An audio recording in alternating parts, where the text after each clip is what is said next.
It's Chase Field in downtown Phoenix, Arizona, Copper Square. This year, the home of Perfect Games All-American Classic, and this is our preview show. Hi there, folks. My name is Darren Sutton. Greetings from downtown Phoenix, Arizona. You're about to get to know the finest 50-plus high school rising seniors in the land, and truly a preview for the 2024 draft. And if you think about it historically, the MVP a couple of years ago of this game was Corbin Carroll. He plays left field for this team, the Arizona Diamondbacks. His center fielder and alum Alec Thomas. If you want us to check the New York boxes, we'll do so. Lindor played in this game.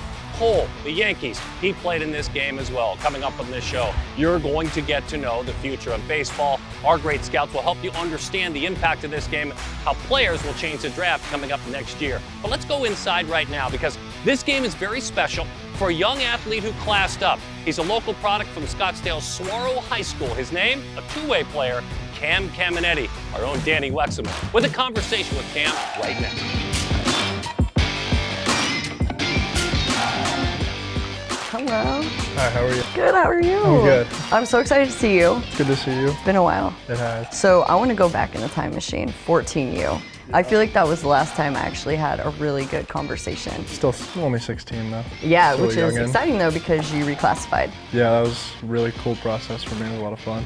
making a big jump. Yep. Let's go back to 14 for a second and walk me through a little bit of some of the growth, the development. I want to hear all of it. So 14U Select Fest, I played. I was injured. My back was hurting. So, and then when I got back, I just really needed to stay healthy and focus on that. And then it just took off from there when I started taking care of my body more, and I really started to see some jumps with my velo and just speed and all that, just becoming a better player. So physically bigger, velo goes up, like all those things on that side. How about the mental side, like your mind? And I feel like you got to be pretty mature to be able to jump a class, right? Yeah, I work with a mental coach named Jeffrey Becker. He's helped me. I've known him since I was 6 or 7 because my dad and him used to work out together. Yeah, so it's really cool working with him and a couple other guys that I know. George Walco, he just got drafted last year. He works with him as well, so he's been a huge help for me. He helped me make the decision to class up as well, so he's been a huge help. What were the feelings leading up to announcing it to everybody? I was a little iffy about it. I didn't know if I wanted to jump the class, and then once I got invited to Seattle and got to hang out with all the guys, I was super pumped, and I was like, yeah, this is where I belong, and I want to come out and compete every day. So I feel like you've kind of taken your own path, maybe the road less traveled. a little bit. I've decided to play for the Chi-Town Cream 2 years ago. I played 18U when I was 15, and it was a really hard decision for me to play for them. And then once I started playing for them, I was like, I belong here and I can come and compete. And it's just, I played for them for 2 years, and it was the greatest summers of my life. So Big two-way guy. yeah, Big two-way guy. big two-way guy. Yeah, I love that for you. I love that so It's much. great. I love the confidence, and I love that you've stuck with this too. That's so important to you. So let's talk about the arm first on the mound. You talked about the velo jump, but what else have you been able to develop and grow as far as your pitching goes? Just more working in my off speed for strikes. That was one of the biggest things for me because I always had the fastball. And just once I started to develop the off speed a little bit, I've just been dominant since. It's been great. What surprised you about that velo and for you to be able to hit high 90s? What's led to that? Because I think that's a really big deal, especially because you've been doing that consistently for a while. I would say just putting in the work with my pitching coach and my strength coach. Miles Moeller, he's my pitching coach. I've gotten to him since I was 8 as well. He's been a huge part in my pitching mechanics and all of my development on the mound. So. And then my strength coach, Juan Sanchez, I'll be with him for 4 years in November. So he's been also a huge help for me, just becoming bigger, stronger, faster. And then how about at the plate? What's changed about you? What have you learned about being a two-way guy and growing that part of your game? It's definitely really hard to do both at the same time, but I love it. I've been working with Jason Panero and Bobby Patton a lot, so they've helped me tremendously. My dad definitely helped me. He does everything for me for right now. I mean, he's helped me stay with those guys for 3 or 4 years now, so he's just been a huge part of my success. Just lifting in the off season 5 times a week, hitting and throwing every day. It's a lot behind the scenes. And then working with my mental coach, at least a call a week, 30 minutes a week, so. So you've got the All-American jersey on. We're sitting in the ballpark where this game is gonna be. Have you thought about this moment for yourself? I have. Last year I came to the game and I watched the guys hit the home run derby, and it was awesome. I just wanted to be here. And I didn't know if it was gonna be this year or next year, so. But when I classed up, I was like, this is the year I need to make it, so. Do you remember the first time you realized what the All-American game was? Yeah. Tell me. At the Select Fest, or the 13U Select Fest, we went to the 18U All-American game that year, and Chase Petty was thrown in and he was throwing like 103. It was ridiculous. Right? Yeah. And that's when I was like, I need to be in this event, and it's just been my goal ever since, so. Wilson's pitch hit in the air to right field. Lance Johnson going back. Warning track, looking up. And a three-run shot for Ken Caminiti. All right, so your last name, we've talked a little bit about your cousin Ken too, and the importance of him and what he was able to show you. I remember you told me that you watched YouTube videos. Oh yeah. His first hit in the big leagues was a triple off the wall, so that's awesome. I mean, Holy Toledo! I never got to meet him. He passed away before I was born, so, but my grandparents and my parents talk about him a lot, and they say I remind me of him, so. Really? Yeah. So what does it mean to get to represent that name? Now you're the next generation. I think it's awesome. I mean, my grandparents love seeing it. They love to watch me play, and my parents as well. I think that's super special. When I would go to a Padres game and I'd wear his jersey, and people would ask me about the last name, and I'd say I'm actually related, so it's really cool. How does that make you feel? Awesome. Wow. Yeah. So what do you want us to know about who you are now, Cam? I'd just say chill, laid back guy, but when it comes to getting the work done, I want to get the work done. So, I mean, just work ethic is a huge part in development for me, and Yeah. I would say that my dad engraved the work ethic into me ever since I was a little kid, so. What does your life look like 1 year from today? Hopefully getting drafted in the first round, so Yeah. if things don't go that way, LSU would be a great option, but Yeah. I'm still not sure if I want to go in the draft or go to LSU yet, so I don't know if I'm ready to miss out on the college life. Like Dylan Cruz said, he didn't want to miss out on it, so, and he said it was the best 3 years of his life at LSU, so. I'm mostly really just excited for this next year for you and everything that it's going to bring. Last one is just what makes you most proud of yourself, because I feel like you've done your own thing, you've taken your own path, and you've put in the work. So what are you most proud of what you've accomplished so far? I would say I'm most proud of just staying consistent in the weight room and with my pitching and hitting coaches. Just, it's really got to be a grind every single day, so. Yeah. All right. Good things for you in the future. Yeah, thank you. Much more to come from the All-American Classic preview show from Chase Field. Don't go away. Oh yeah, been waiting for this one.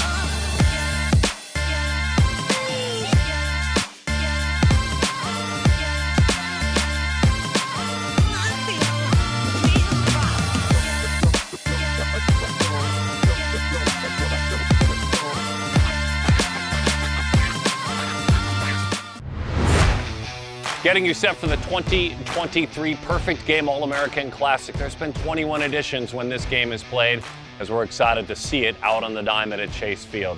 Brian, I know you're beaming with pride, because we'll start with the man who is built like he's a corner infielder, but athletic enough to play shortstop. Caleb Bonemer is a Michigander. You're a Michigander. He's an All-American, and he earned it.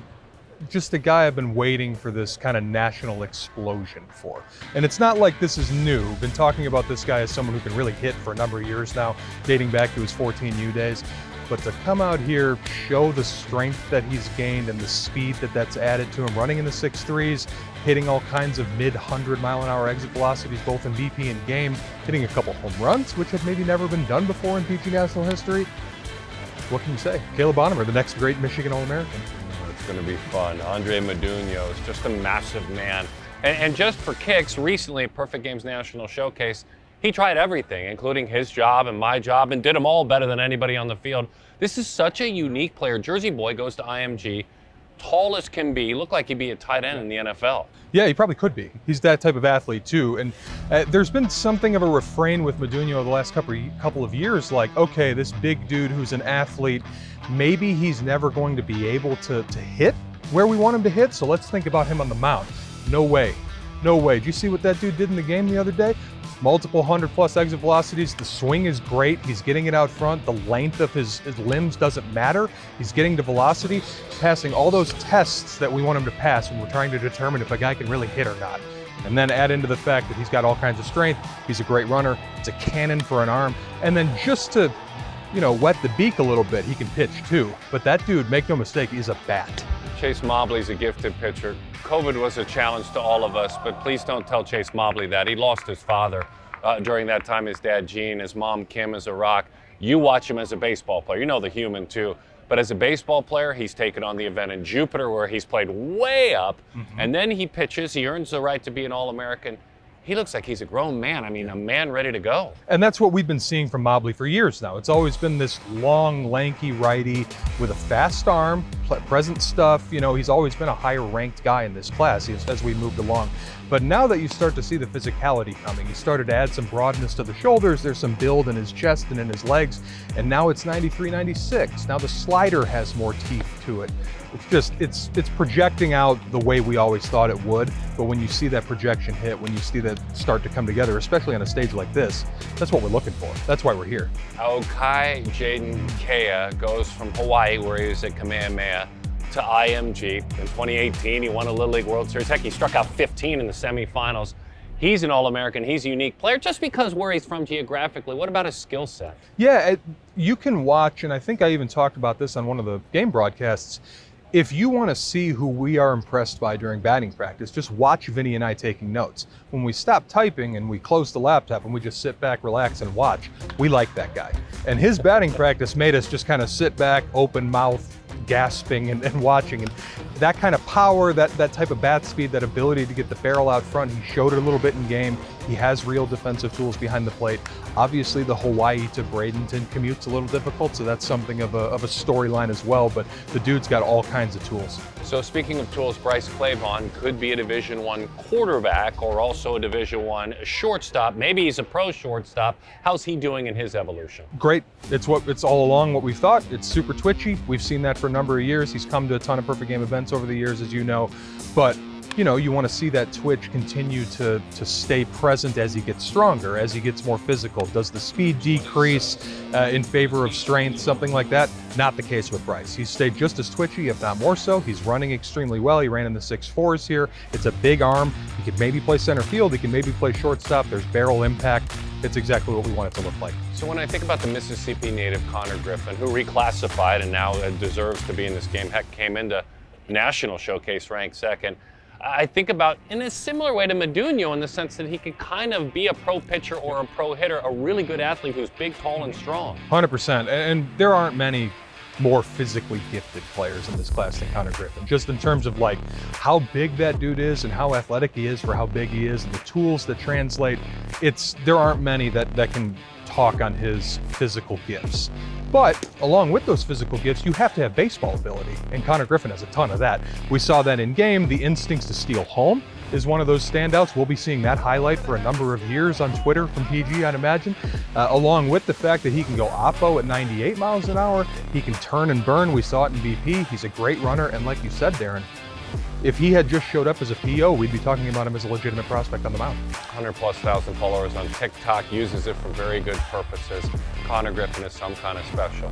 Brian's talked about him for many years. He talked about him to lead off this segment, the man who homered twice here, Caleb Bonemer. So intriguing is his journey that he took time to sit down and introduce himself to all of you. We'll share it with you now. Normally, a 53-year-old shouldn't be asking a 17-year-old big picture life questions, but I'm going to because it makes sense. In your mind, can a single moment change someone's trajectory? Can it change their life in your mind? I think, yeah, definitely it could. I mean, if you have a big day in front of the right people, it could definitely put you in the right direction and get you over the hump that maybe you're trying to get over. So a lot of us now are getting to know you very quickly. There are a lot of perfect game experts who knew you very well, specifically Michigan's very own Brian Sikowski, who was not surprised at all when you did this. So prior to doing something that is never done at the National Showcase, because you're basically facing closers per se every inning, or a starter giving you his best for about 15 minutes. This just never happens. Who were you before you arrived here in Arizona? What was your trajectory on prior to hitting those 2 homers? Who are you? Yeah, I was kind of on the cusp of, talking about the PGL American. I think I was ranked around 50th, so to be able to hit those 2 homers yesterday, I think could have gotten me over the hump to be able to play in the PGL American. And like I said before, to be able to do that against the best and in front of the right people was definitely pretty cool. When did the power start for you as a hitter? At what age did you realize I might be able to shrink ballparks?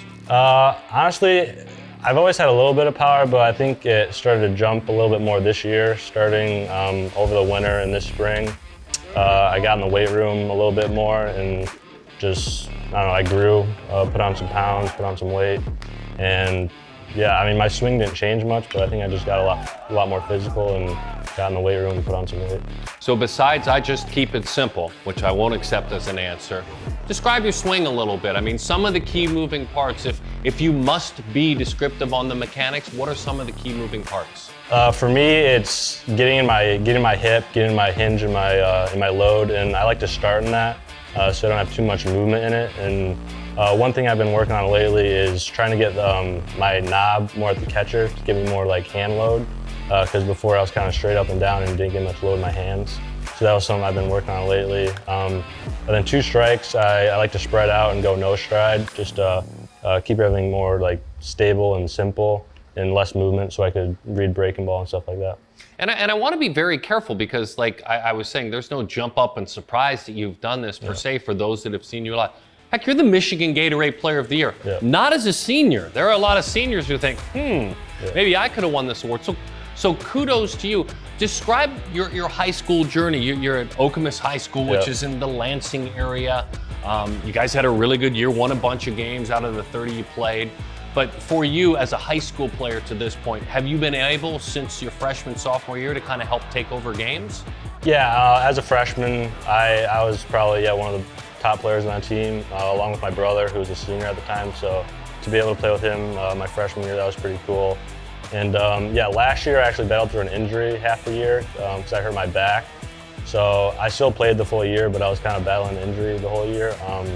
But this year I think I definitely put it all together, the average, the homers, and I even threw a few innings on the mound. So I think my first 2 years were definitely pretty solid, but I think this year, my junior, I definitely put it all together.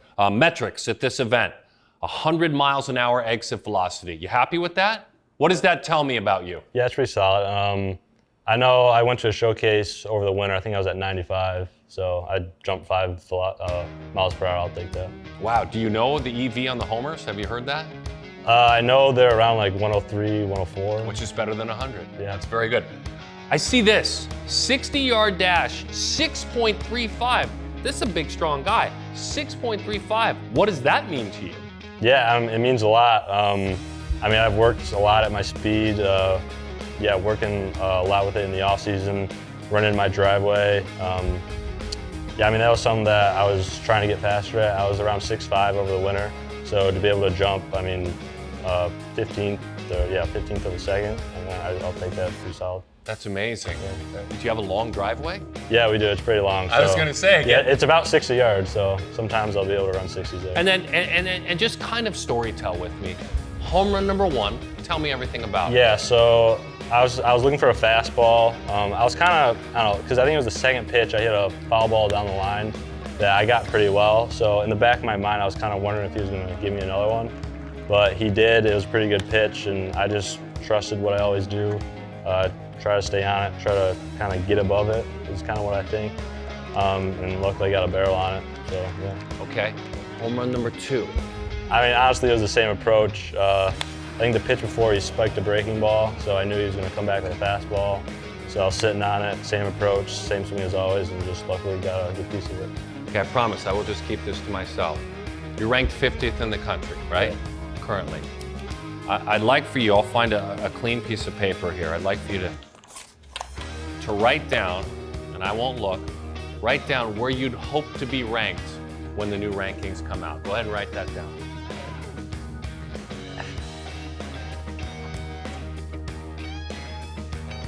Okay? You'll have to wait and see how we do. Thank you, my friend. I appreciate it. Thank you. All right. Appreciate it. So you saw it there in that piece when I asked him to write down what he hoped to be ranked. He obviously upped himself from 50. He did on a single day kind of change the trajectory of his life, yes? Yeah, and like there's arguments to be made like this was going to happen, whether it was here, whether it was at an area code game or an East Coast Pro or whatever it is. The secret of Caleb Bonemer wasn't going to stay a secret. He's too good for that. But man, you're right. It changed his whole trajectory. Instead of, hey, this kid from Michigan that the Sikowski guy likes who could hit, it's like, man, is this the best player in the class? Is this number 1? Is this a top 5 pick? Those are the conversations being had now, and they weren't a week ago. By the way, those are his fingerprints on his number. He wrote down that day when we had the conversation at PG National, top 10. I hope to move inside of the top 10. Well done, Caleb. You pulled that one off, certainly. When we come back, David Ronzi will join us, getting you ready for the 21st edition of Perfect Games All-American Classic. I need all the wins, yeah. Ain't no L's, I gotta get it, no call it quits, yeah. Gotta keep on moving no matter how hard it gets, yeah. Better move out the way, cause I'm coming with harder hits. My head is as hard as a brick, but I'm harder than all it is. You better move, you might get knocked out, knocked out. You better move, you might get knocked out, knocked out.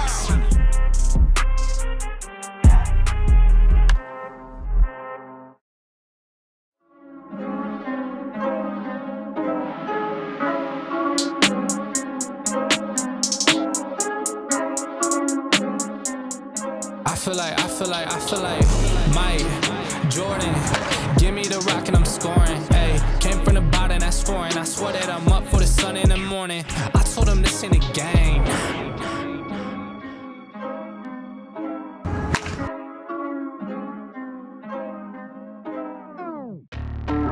So continuing to get you ready for the Perfect Game All-American Classic, and we're really excited about it. David Ronzi, Perfect Games Vice President of Player Personnel, joins us. David, we're going to put you to work on some key names as we are understanding who these athletes are. And I'm going to start at the very top, if you don't mind. And thanks for your insights, by the way. We're really excited to have them. Cade Arambidi, he's a catcher. He's been a famous name for quite a while, but recently at Perfect Games National Showcase, he set every record there was. Pop time. Heck, he went to the outfield and set a record. Who is this talented catcher? Well, you're right, Darren. He's been at the top of the list for the class since first time I saw him was in 8th grade, playing against sophomores and juniors and seniors. It was obvious back then that he was special. You know, the arm has sort of become his special tool. He went out to the outfield knowing that he was going to set a record, I think. I don't think he even thought that was hard because that arm is so special.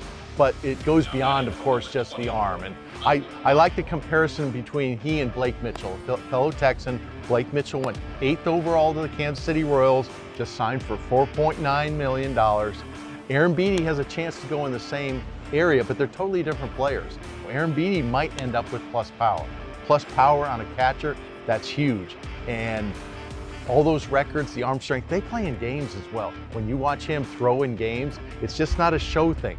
That's real arm strength, that 90-mile-an-hour arm. So it's fun. He has a chance to be next year's Blake Mitchell in the draft. I know high school catchers are not a big demographic, but 2 straight years now that scouts are going to have to make that decision. Do I take a high school catcher in the top 15 picks? All right, so then you talk about tools. Let's talk about the tools of Slade Caldwell. This is an athlete who is an Ole Miss commit. He's a 5A All-State football player as well, if he were to keep his mind in that area.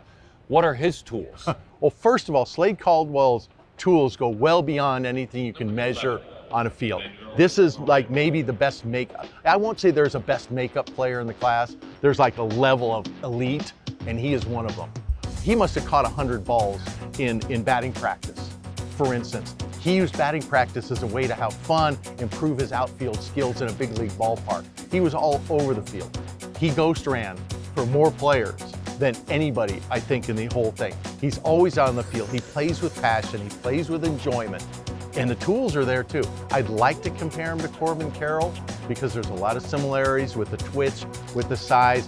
I don't think Slade is going to have that kind of power because Corbin Carroll, you could see the power when he was 17 years old, and you see it in the big leagues now. I don't think Slade's there, but everything else is kind of the same package. And when he gets to the big leagues, as I'm very confident Slade will, he will be a fan favorite, much the way that Corbin Carroll is. It's his favorite player, by the way. He hit on something. Corbin Carroll, Slade Caldwell looks up to him a ton. Left-handed pitcher Ethan Scheffelbein is a UCLA commit. He doesn't live far from there, the Inland Empire, inland from the Newport Beach, if you will, area in Corona, California, where Andy Wise is his head coach. You also saw him recently. You've seen him compete all summer long, and he makes this All-American roster. Yeah, Scheffelbein is a guy, the best way to describe him is he checks all the boxes. No, he's not the guy who's throwing 96, 97. I don't think he ever will. He's a 6'1", 175-pound lefty. Is his breaking ball the best breaking ball in the class? No, it is not. Is he one of the best pitchers in the class? Undoubtedly. He's going to be a guy who throws 92, 94, has like pinpoint command of the breaking ball. Great life on his pitches. You look at the measurables up on the scoreboard, and he's checking all the boxes for vertical, horizontal, spin rate, and he just flat knows how to pitch. He's been one of the highest performance pitchers in the Southern California high school ranks for the past few years. Does the same thing on the travel circuit. He can just pitch, and the stuff is great. He checks all the boxes. Carson Wiggins is on this roster. He may be the best basketball player who lives in the state of Oklahoma. For our purposes, he's one of the best players that plays baseball in Oklahoma. Carson Wiggins, an Arkansas commit, that's where his brother Jackson went. He's a right-handed pitcher, and he's an All-American. Yeah, and this is a player in Carson Wiggins who the comparison is always going to be his brother. Jackson was picked 60th this year despite missing the entire year with Tommy John. He's a 100-plus thrower. Was also the top basketball player in Oklahoma. They're the same kind of athlete, except Carson is better as a baseball player. I don't think there's any debate about it. I think Jackson would probably say the same thing. Carson was pretty much 95, 97, touching 98, does it easy. And the big difference between he and Big Brother is he can throw a breaking ball. He's got a really, really good mid-80s slider, but it happens so easy. He's going to be one of these guys that's like, wait a minute, he's averaging 100 miles an hour as a starter? That's not right. But that's what Carson Wiggins can be in the future as he matures. By the way, I want to mention his brother Mason, who served, and we thank Mason for his service in the United States Air Force as a veteran now and coaches the game himself.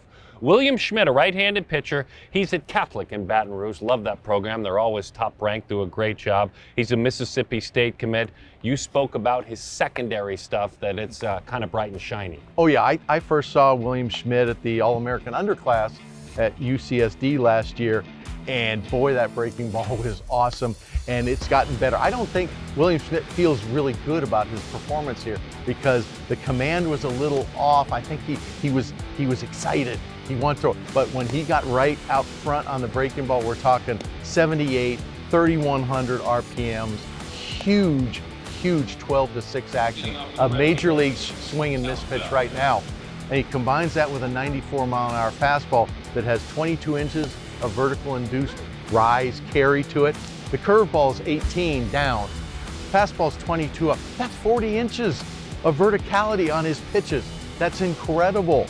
And he's a young man, very projectable, very young in the face. He's just going to keep getting better, and he's already darn good. And who says veterans don't embrace the advanced metrics? You hear that? You hear that? He's talking science. The science guy talking baseball. Levi Sterling goes to Notre Dame High School in Southern California. That's where Hunter Green went. Way back in the day, Hunter Green played a mean short and threw really hard on the mound. Levi Sterling is a two-way player. He is a two-way player. He is, from what I understand, somewhat of a reluctant two-way player. And he wants to stay at shortstop. He's 6'4", 190 pounds, and he can stay at shortstop. So athletic, so tooled up. But I think everybody thinks Levi, if you just gave up shortstop, you'd be one of the top pitchers in the class right away. He was 94 with 4 pitches that could be plus here. Just threw an inning because, as I said, I think he's a reluctant pitcher. And he's one of these guys like a Caminiti, who I think it's realistic to think he could go out in this modern two-way player age and maybe go out and be a two-way player. I think the highest ceiling is on the mound, but that's not saying he might not end up as a big leaguer at shortstop or third base as well. Our production and cinematic team is working in. I mean, we're working night and day to build a brand new feature that you'll see in the wintertime called Ronsley Remembers, because he's seen it all. He's been around some of the greats of the game when they were the young age, the high school age, the prospect and prep age. So as you remember All-American Classics, you and I have been lucky enough to be together for a lot of them. You know, 1 or 2 things that stand out. Doesn't have to be a specific memory, but as you remember All-American Classics from years gone by, what stands out?